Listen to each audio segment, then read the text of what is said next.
Consul of the Federal States of Micronesia, Teresa Filepin here. Thank you so much for agreeing to come back on the. I was gonna say the podcast because I'm always used to saying the podcast. But thank you for. Vic, didn't you just recently do One Micronesia podcast with Teresa? I was listening to it. Yeah. Great stuff, guys. Um, Man, I don't know about this guy, Vic. I keep telling him people Yeah. are tired of seeing my face already. No, not at all. Could never From be what I was tired. listening to, I mean, what you guys are doing is really important. Getting this information out to the community, making sure that nothing gets lost in translation, that everybody knows exactly what's going on. So I think it's a super valuable service that you provide. So thank you for that. That's the goal of the message. Yeah, thank you. That's the whole intention, to make sure that everybody understand what's going on, at least, and in the language that we speak too. Yeah, because I mean, there's just certain things that, in English, it said this, but we don't have a term for that in, my language, and so just being able to get those concepts across, and, especially in a community that's been hit so hard by this, it's got to be tough. And so, Teresa, if Vic, you you're could, up. No, go for it, Bree. Go for it, Bree. It's like, yeah, Bree, go for it. No, I just wanted to catch up with Teresa and see what kind of public awareness campaigns you guys have got going on. We had the community mass testing. We haven't seen the rapid engagement team in action. They've been extremely busy now that we've got the vaccinations rolling out. And again, as I mentioned, the mass testing with the Bionex card kits. So, Teresa, yeah, if you could provide an update. Yeah, the next step right now is to make sure that people are aware about the vaccine, and when it rolls out into the general public, what their options are. So we're putting together a plan, and we're going to be engaging with the Department of Public Health very closely on that.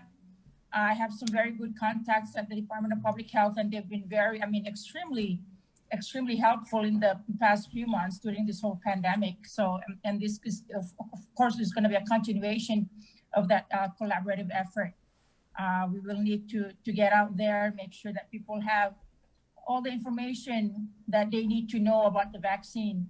And when it comes, when it's ready for everybody, what their options are as far as, getting vaccinated.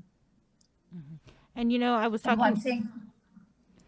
I was talking to Vic off air, and he was telling me about what's happening in the FSM, right, Vic? And you were telling me how it is COVID free. Yes. And amongst, I believe right now, amongst 11 countries in the world that is COVID free till this day. And in the FSM, are they rolling out the vaccinations this week? Well, yes, the word from the president's office is there's an order in place, and they should be receiving that order pretty soon, before Christmas, I was told. Wow. Yeah, so we're very excited about that. People have, that are stranded abroad, been waiting to go home for the past 10 months or so. So this is very good news for the FSM and its citizens that are stranded abroad. So as soon as the vaccine is rolled out, both in the FSM and outside, and very good news for the stranded citizens. Right. And is there a plan in place? Because we know that once these restrictions get lifted and people start going home, are you going to have, just to be safe, a quarantine, or are you going to ramp up testing? Most definitely. That's, the whole purpose behind the lockdown, the entire lockdown, is because the leaders want to keep the country safe as much as possible. As you may be aware, we don't have the capacity in terms of facility, healthcare, and all of that to be able to treat or care for COVID-19. So that's the whole plan. Once this rolls out, of course, there's going to be measures in place to ensure that the country stays COVID-free. Mm-hmm. What is the latest from President Panuelo? I remember there was the release that came out from his office a couple weeks ago about the cancellation of the repatriation flight. I want to say it was scheduled for December 14th or 15th, something like that. And it was because December of 5th. December 5th, and it was Yeah. because of concerns about COVID. But has there been any other information? Because we do have FSM citizens that are stranded here that haven't been able Yes, to go yes. home. We have quite a lot actually. FSM citizens that are stranded here, those that left the country to seek medical care or have graduated from their higher ed and wants to go back home, or were on vacation and now they're going back home, and because of the lockdown they were stranded here. So there was an effort in place to repatriate some of our citizens, especially the medical referrals, because there were some, issues with the quarantine capacity and the healthcare professionals that were available or have the training to be able to carry case to take care of any person in case they test positive when in country. So there was a last minute cancellation in place because, like I said, the FSM really want to ensure that the country stays safe from the virus. So it was a very tough decision on the president's part, but it is a decision that has ultimately goes to his stance this whole time that the country stays COVID free. And how are the ones that are stranded here? How are they doing? I mean, the holidays, we're in the thick of it right now, and I know that there have been donations, especially for the students up at UOG, Yeah. right? How are they doing? And are you guys still needing donations? We still have some supplies that we have been giving out a lot of supplies, and I want to give a shout out to the FSM Congress. They've been very, very helpful in approving some funds for the office to use towards stranded citizens. There's a couple of organizations on island. There's a PS Martin Gigo that has been very helpful as well, and Bank of Guam, as always, have really come out and supported the office in putting together some food items, food commodity, and even PPEs to distribute to the stranded citizens. Not only stranded citizens, but also other FSM residents of Guam that need the little help. So we've been doing that, giving out donations. The government just recently released its second batch of financial assistance to stranded citizens, and we're in the midst right now of issuing checks and payments to these individuals. $1,000 for an individual and $1,500 for a family, traveling back to the FSM and our stock here. So it's great news for our stranded citizens here. The President's Office and the FSM Congress has been very instrumental in ensuring that nobody's, forgotten at this time, especially during the holidays. And what with that assistance are there people that can still apply for it, or are you trying to reach out, making that call out there? Because we'd love to help get the word out. Yes. Basically, everybody that has been here this whole time, they're aware of this because they either have been calling the office or been keeping up to date on what's being posted from the President's Office on their Facebook page. So we've been, very tied up receiving calls, assisting with applications, and now that the payments are ready, giving those out. So, pretty much, it's a small community, and, word of mouth, is really helpful. But I think as everything with this pandemic is just it's just has been terrible and complicated for a lot of people.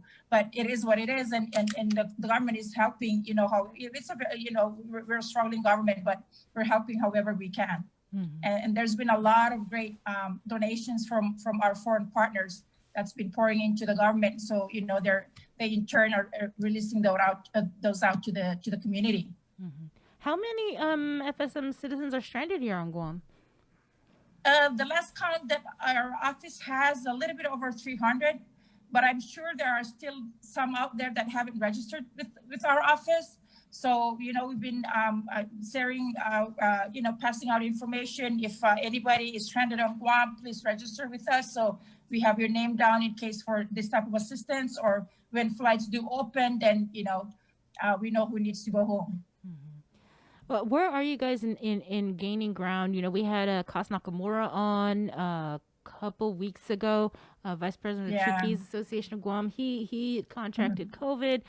And he was saying that one of the things, one of the fears that people in the FSM community have fears of going out and getting tested for COVID-19, and it's something that he was truly trying to encourage the community to do. So, where are you guys in gaining ground in spreading that message and encouraging residents to get tested?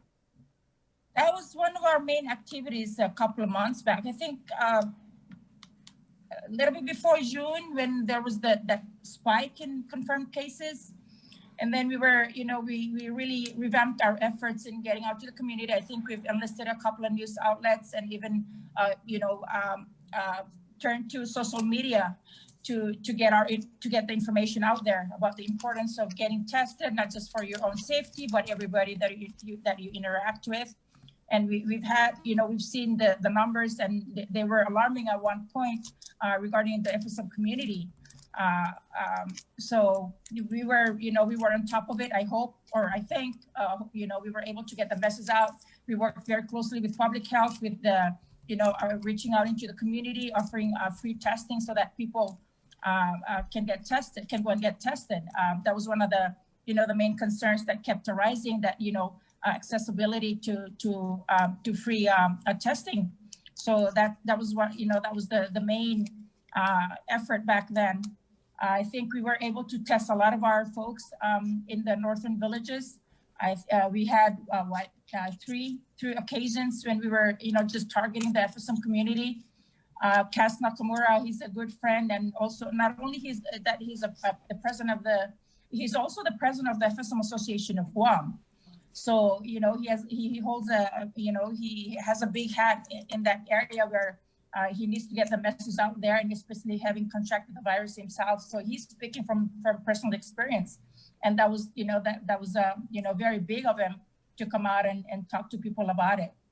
Yeah, he's really he's just a great guy. And I remember when we had actually wanted to get him on the show, and we spoke to his wife, and we at the time we didn't know that he was in the hospital, and it was just a coincidence that we called his wife, and she told us the story, and so I'm just glad he's okay. We are too. We were praying for him. Really, he's he plays a big role in our association efforts, and when we learned that he's he tested positive and was hospitalized, it was just difficult for our community. Mm-hmm. All right, Teresa, is there anything else you wanted to get out? Like I keep telling Vic, I think people are just tired of me already. Thank you guys No for this way. opportunity again. I told her no.